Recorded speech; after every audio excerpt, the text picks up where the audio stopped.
உங்களுக்கு முன்னே செல்கின்ற உங்கள் கடவுளாகிய ஆண்டவர் நீங்கள் காண எகிப்தில் எல்லாவற்றிலும் அவர் செய்தது போலவே இப்பொழுதும் உங்களுக்காக போர் புரிவார். இணைச்சட்டம் 1ஆம் அதிகாரம் 30ஆம் வசனம்.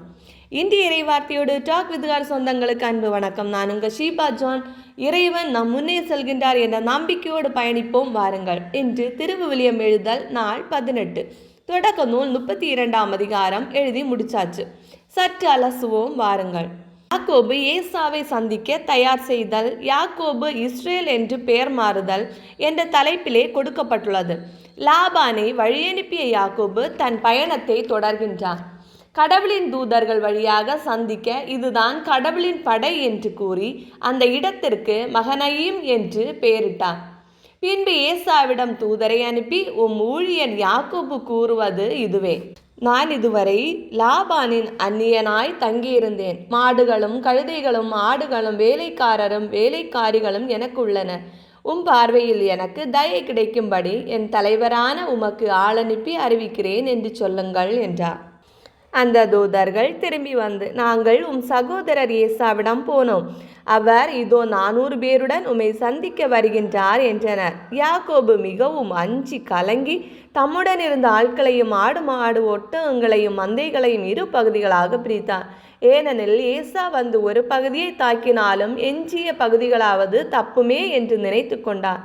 மேலும் யாக்கோபு, என் மூதாதை ஆபிரகாமின் கடவுளும் என் தந்தை ஈசாக்கின் கடவுளுமான ஆண்டவரே, நான் உமக்கு உறுதியாக நன்மை புரிவேன். உன் வழிமரபை எண்ண முடியாத கடல் மணலைப் போல பெருகச் செய்வேன் என்று வாக்களித்துள்ளீர் என்றார்.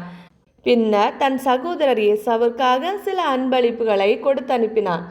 ஏசாவை நீங்கள் சந்திக்கும் பொழுது, இதோ ஊழியன் யாக்கோபு எங்கள் பின்னால் வருகிறார் என்று சொல்லுங்கள். ஏனெனில் யாக்கோபு, நான் அவர் முன்னே அன்பளிப்புகளை அனுப்பி அவரை அமைதிப்படுத்துவேன். பின்பு நான் அவரை நேரில் காணும் பொழுது அவர் ஒருவேளை என்னை ஏற்றுக்கொள்வார் என்று நினைத்தார். அவ்விதம் யாக்கோபின் அன்பளிப்புகள் அவருக்கு முன்னே சென்றன. அவரோ அன்றிரவு கூடாரத்தில் தங்கினார். யாக்கோபு மட்டும் இவ்வாறு தனித்திருக்க ஓர் ஆடவர் பொழுது விடியும் மட்டும் அவரோடு மற்போரிட்டான். யாக்கோபை வெற்றி கொள்ள முடியாதென்று கண்ட அந்த ஆடவர் அவரது தொடைச்சந்தை தொட்டார். யாக்கோபு அவரோடு மற்போரிடுகையில் தொடைச்சந்தையிடம் விலகியது. அப்பொழுது ஆடவர், என்னை போகவிடு, பொழுது புலப்போகிறது என யாக்கோபு, நீர் எனக்கு ஆசி வழங்கியாலொழிய உம்மை போக விட மாட்டேன் என்று மறுமொழி சொன்னார். ஆடவர், உன் பெயர் என்ன என அவரிடம் கேட்டார்.